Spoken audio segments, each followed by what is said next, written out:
Namaku Nadia, usia 25 tahun. Setahun lalu, aku resmi menjadi istri dari seorang pria bernama Raka.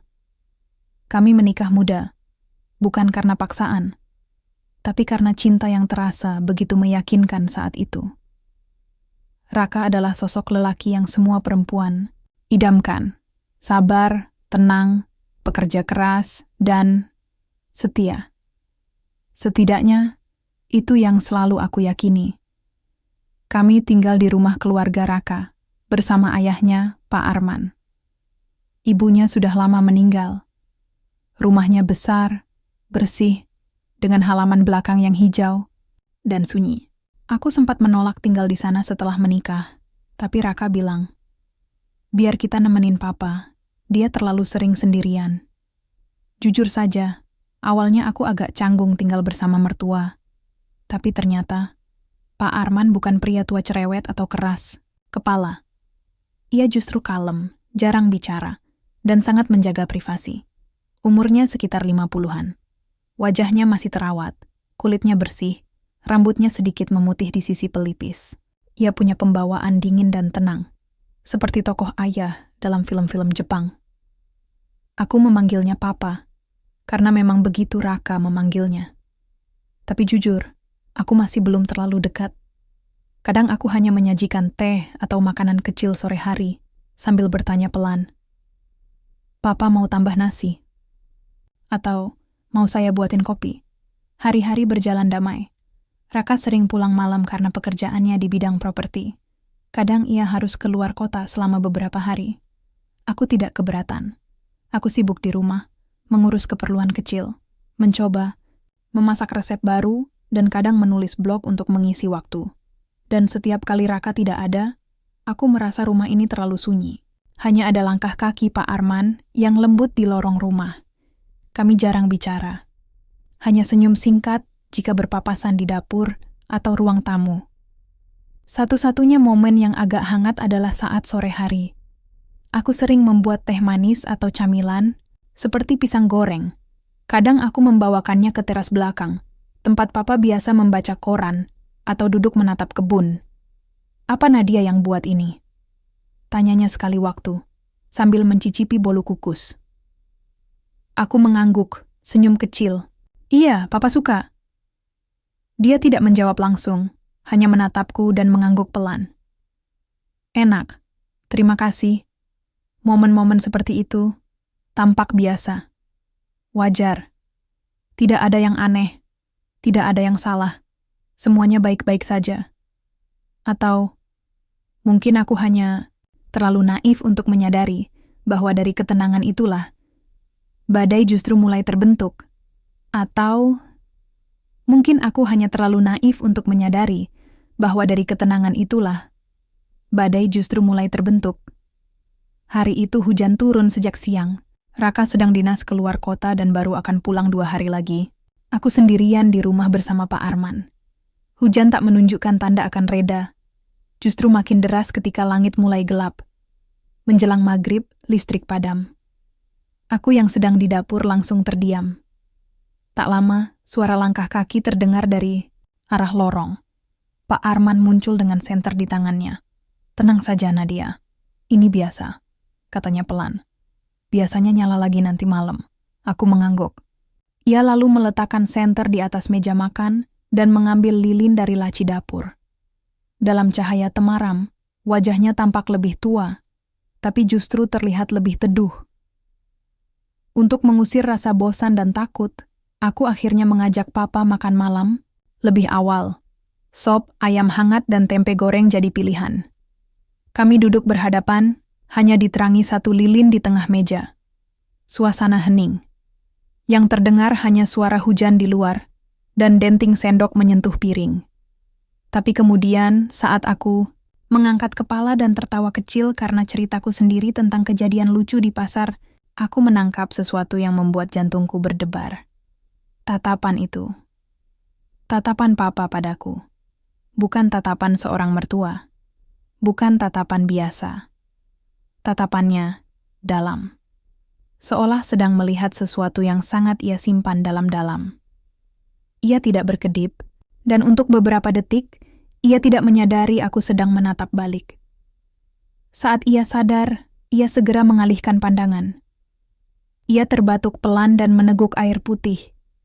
Aku pura-pura tak melihat, tapi detak jantungku kacau. Rasanya aneh. Bukan takut, bukan malu, tapi jujur, aku gugup. Malam itu kami tak bicara banyak lagi. Setelah membersihkan meja, aku pamit masuk kamar. Saat berbalik untuk menutup pintu, aku sempat melihat papa masih duduk di kursinya, membelakangiku. Diam, dan sejak malam itu, aku tak bisa berhenti. Memikirkan satu hal, apa maksud tatapan itu? Apakah itu hanya ilusi karena suasana gelap dan hening? Ataukah ada sesuatu yang lebih dalam, yang selama ini tak pernah aku sadari? Dan lebih penting lagi, kenapa hatiku mulai berdebar? Setiap kali mendengar langkah kakinya mendekat, itu pertanyaan yang berputar-putar di kepalaku selama berhari-hari setelah malam hujan itu. Dan yang paling membuatku gelisah, aku tidak punya jawaban yang bisa membuatku tenang. Sejak kejadian itu, aku jadi terlalu sadar akan kehadiran papa. Setiap kali ia melangkah melewati ruang tamu, setiap kali ia duduk diam di teras membaca koran, setiap kali ia berkata pelan, "Nadia, teh hangatnya enak sekali." Hatiku bergetar aneh, seperti ada yang salah, tapi juga seperti ada yang ditunggu. Aku mencoba menenangkan diri, menganggap semua hanya perasaanku sendiri. Tapi perasaan itu tumbuh, diam-diam, pelan-pelan, tanpa izin. Suatu pagi, saat aku menuangkan teh ke cangkirnya, jari kami bersentuhan. Bukan sengaja, hanya sekilas, tapi cukup untuk membuatku menarik tangan lebih cepat dari biasanya. Aku salah, tingkah. Ia hanya menunduk dan mengucap pelan, "Maaf." Dan anehnya, aku merasa kecewa karena ia segera melepaskan. Aku merasa rindu. Bukan pada suamiku, tapi pada papa. Aku merasa jahat, tapi aku juga merasa hidup. Malamnya, aku duduk di balkon kamar, memeluk lutut, sambil menatap lampu jalan yang redup. Aku menyentuh dadaku. Detaknya kacau. Aku mencoba membayangkan wajah Raka. Senyumnya, caranya menggenggam tanganku, caranya mencium keningku saat berangkat kerja. Tapi anehnya, wajah papa yang muncul lebih dulu. Ekspresinya tenang. Tatapannya hangat. Dan aku benci mengakuinya. Aku merasa lebih dilihat oleh papa daripada oleh Raka. Keesokan harinya, aku menelpon sahabatku, Rani, dan mengajaknya bertemu di sebuah kafe kecil. Aku bingung, kataku, memainkan sedotan di gelas jus. Kenapa? Aku lagi merasa nyaman sama seseorang. Bukan suamimu? Aku diam. Nafasku berat. Bukan. Rani menatapku, menunggu. Aku suka seseorang yang seharusnya nggak boleh aku suka.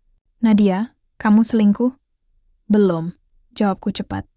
Dan aku nggak mau. Tapi, aku juga nggak bisa bohong. Perasaan ini tumbuh sendiri. Siapa orangnya? Aku tak menjawab. Mataku mulai berkaca-kaca. Aku tahu aku sedang berdiri di tepi jurang. Dan yang membuat semuanya makin menyakitkan adalah, aku sadar. Aku sendiri yang berjalan ke arah tepi itu. Dan yang lebih menyakitkan, aku tidak bisa berhenti. Setiap hari aku berjanji pada diri sendiri untuk kembali normal, untuk menganggap semua ini hanya fase sesaat. Aku mencoba menjauh. Aku bangun lebih siang agar tak sempat membuatkan sarapan. Aku sengaja menutup pintu kamar saat papa ada di rumah. Aku mencari-cari alasan untuk pergi ke rumah orang tuaku. Tapi entah kenapa, langkahku selalu berbalik ke rumah ini juga. Rumah ini dan dirinya. Raka sudah pulang dari luar kota, dan malam-malamku kembali penuh. Tapi tidak hatiku. Entah sejak kapan, aku mulai merasa hampa, bahkan ketika digandeng oleh suamiku sendiri. Aku senyum, aku bicara, aku tertawa, tapi di dalam hati, aku tidak ada di sana. Suatu sore, saat Raka sedang di kamar mandi, aku turun untuk mengambil camilan. Di dapur, Aku menemukan papa sedang berdiri sendirian sambil memandangi luar jendela. Hujan turun lagi, seperti malam itu. Seperti kenangan itu, dan hatiku langsung terseret pada perasaan yang seharusnya kubunuh sejak awal. Ia menoleh dan tersenyum kecil. "Kamu kelihatan capek, Nad." Aku hanya mengangguk. "Lagi banyak pikiran ya?" Lanjutnya. Aku menggigit bibir. Seharusnya aku tak menjawab. Tapi entah kenapa, justru mulutku bergerak sendiri. "Iya, Pak. Aku bingung sama diri sendiri." Tatapan matanya berubah. Lebih lembut, lebih dalam. Tapi ia tidak bertanya. Ia hanya berdiri di sana, menungguku melanjutkan. Tapi aku tak sanggup. Aku pergi cepat-cepat, berpura-pura ada yang ingin diambil dari kamar. Tapi di tangga, air mataku jatuh satu-satu. Aku tertekan oleh rasa yang tak bisa kugambarkan. Rasa bersalah, rasa ingin pergi, tapi juga rasa ingin bertahan. Aku tahu ini salah. Tapi hatiku terus bertanya, kalau ini salah, kenapa rasanya begitu benar? Malam itu, aku duduk termenung di kamar. Raka tertidur lebih awal. Sementara aku terjaga, menatap langit-langit yang tak memberi jawaban. Aku merasa seperti dua orang, berbeda. Satu Nadia yang baik, setia, patuh. Dan satu lagi, Nadia yang diam-diam menantikan suara langkah kaki papa di pagi hari. Yang hatinya berdebar hanya karena mendengar suara sendok yang ia letakkan ke dalam cangkir.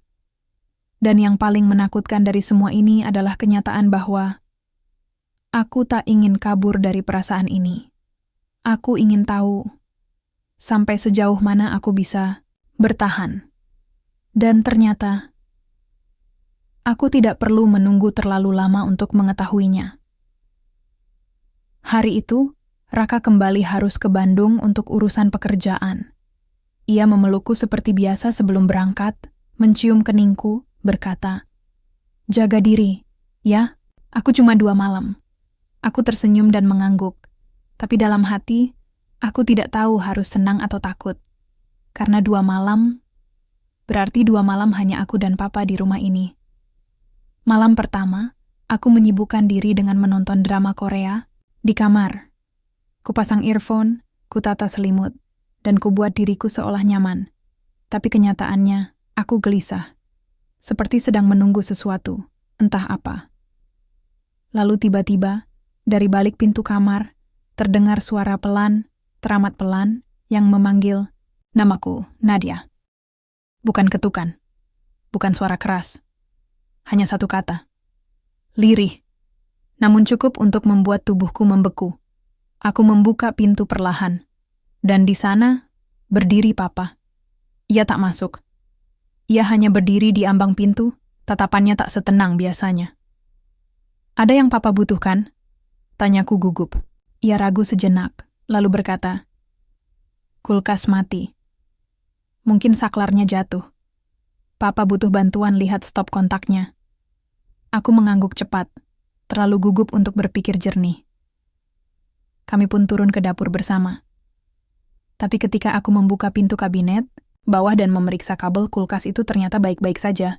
Aku berdiri dan menatapnya. "Kulkasnya nyala, Pa." Ia tak langsung menjawab. Ia hanya diam menatapku. Lama.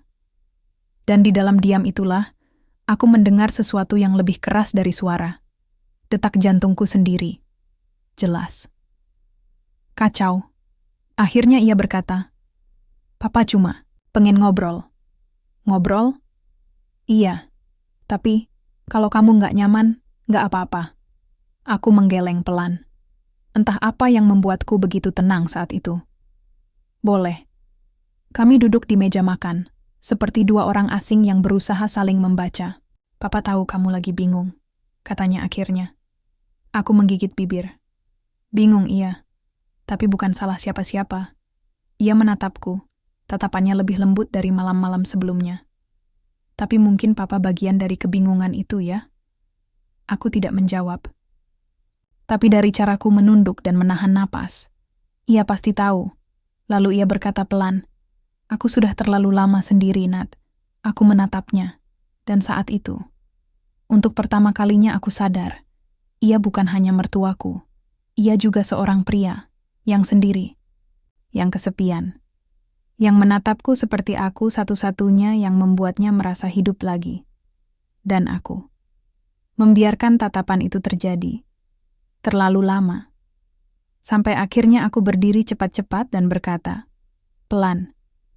Aku ngantuk, Pak. Masuk kamar dulu, ya? Aku berjalan cepat ke atas, tanpa berani menoleh. Tapi langkah kakiku goyah, karena di dalam diriku sudah tak ada garis pemisah yang jelas antara benar dan salah.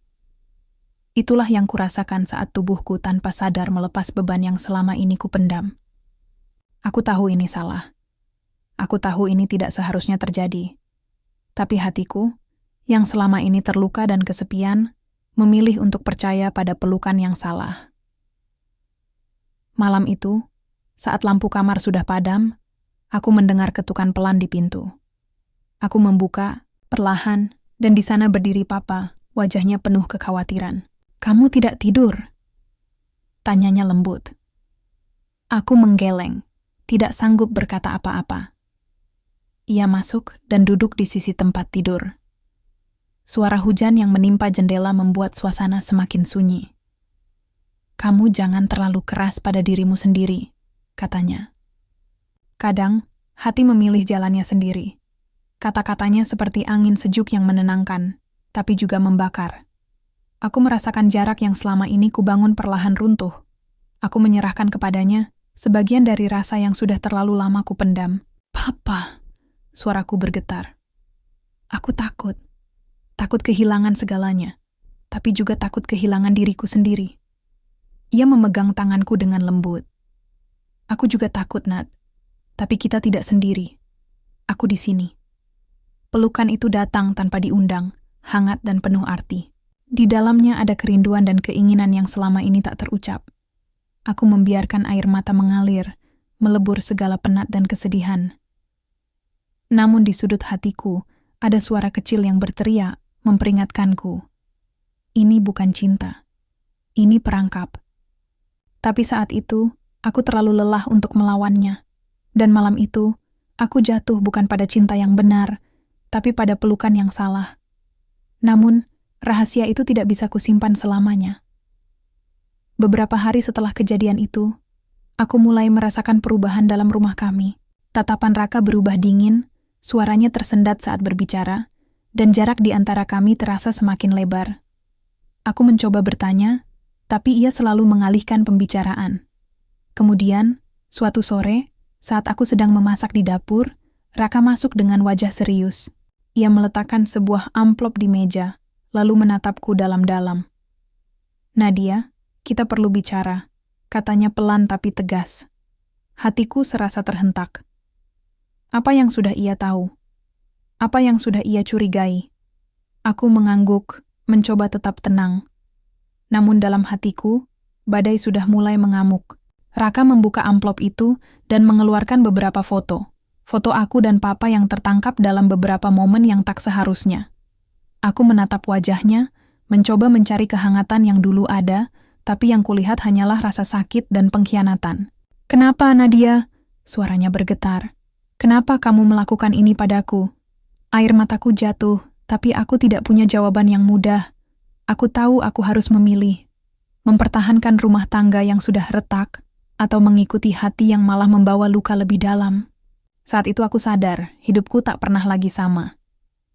Raka berdiri di depanku, menatap dengan mata penuh luka dan kekecewaan yang sulit diungkapkan dengan kata-kata. Aku ingin menjelaskan, tapi lidah ini keluh, dan kata-kata seolah membeku di tenggorokanku. Aku tahu, ini bukan soal benar atau salah lagi. Ini soal pilihan yang harus kuambil. Pilihan yang bisa merubah segalanya. Di malam yang sunyi itu, aku duduk sendiri di balkon, menatap bintang yang seolah tak peduli dengan pergolakan dalam hatiku. Suara angin berbisik, tapi hatiku berteriak. Haruskah aku tetap di sini? Bertahan dalam pernikahan yang mulai rapuh? Atau melangkah keluar dari zona nyaman demi mencari arti cinta dan kebahagiaan yang sebenarnya? Tangan kecilku menggenggam cincin. Di jariku, simbol janji yang kini terasa berat seperti batu. Papa menghubungiku malam itu, menawarkan bahunya sebagai tempat aku bercerita. Aku tahu ini salah, tapi aku juga tahu aku butuh seseorang yang mengerti. Apapun yang kamu putuskan, aku akan ada untukmu, katanya dengan suara lembut. Tapi aku takut kehilangan segalanya, takut melukai orang yang selama ini aku cintai. Dan di tengah semua ketakutan itu, aku sadar satu hal. Kadang, cinta bukan hanya tentang memiliki, tapi juga tentang melepaskan. Aku berdiri di depan cermin, menatap wajah yang tak lagi sama seperti dulu. Ada kelelahan, ada keraguan, tapi juga ada keberanian yang mulai tumbuh. Hari ini, aku harus memilih. Raka menungguku di ruang tamu, dengan wajah yang tak bisa kubaca. Aku tahu, apapun keputusan ini, itu akan mengubah hidup kami selamanya. Aku duduk, menarik napas dalam-dalam, lalu berkata, "Raka, aku butuh waktu untuk menemukan siapa aku sebenarnya." Ia diam sejenak, lalu menatapku penuh arti. "Aku mengerti, Nadia. Aku cuma ingin kamu bahagia." Air mataku jatuh. Aku tahu, aku telah menyakiti dia. Tapi aku tak bisa membohongi diriku sendiri lagi. Di sisi lain, aku menelepon Papa dengan tangan yang gemetar. "Papa, aku harus pergi jauh dulu. Aku butuh waktu untuk menyembuhkan semuanya." Ia hanya diam di telepon, lalu berkata lembut, "Aku akan selalu ada di sini, Nat, kapanpun kamu butuh." Malam itu, aku merasakan satu hal yang belum pernah kurasakan sejak lama. Kedamaian. Meski jalan di depan masih penuh tantangan, aku siap melangkah. Aku tahu cinta memang rumit. Tapi aku percaya, setiap langkah yang kuambil hari ini akan membawaku ke tempat yang tepat. Beberapa bulan telah berlalu sejak aku memutuskan untuk mengambil jarak dari semuanya. Jauh dari rumah, jauh dari semua yang dulu ku kenal. Aku memulai lembaran baru, perlahan menyembuhkan hati yang terluka. Aku belajar bahwa cinta bukan hanya tentang kebahagiaan dan gairah. Kadang cinta adalah tentang keberanian untuk melepaskan, memberi ruang pada diri sendiri, dan menerima ketidaksempurnaan. "Raka, kami masih belum bertemu lagi, tapi aku tahu di suatu saat nanti, kami akan menemukan jalan masing-masing dengan luka yang mungkin tetap ada, tapi juga dengan pengertian yang lebih dalam. Papa, hubungan kami menjadi pelajaran berat tentang batas-batas dan arti kepercayaan. Kami belajar menghormati ruang masing-masing, walau rasa itu tak pernah hilang sepenuhnya. Kini aku berdiri di sini, lebih kuat dari sebelumnya. Aku tahu hidup tidak selalu adil dan cinta tidak selalu indah seperti yang diharapkan. Tapi aku percaya, dengan setiap luka, aku tumbuh menjadi versi terbaik dari diriku sendiri. Cerita ini bukan hanya tentang kesalahan dan pengkhianatan, tapi tentang bagaimana aku menemukan keberanian untuk memilih jalan hidupku sendiri. Dan mungkin, itulah cinta sejati yang paling rumit, tapi juga paling nyata. Terima kasih sudah mengikuti cerita ini. Semoga kisahku bisa menjadi pengingat bahwa cinta, dalam segala bentuknya, selalu layak diperjuangkan dengan hati yang jujur,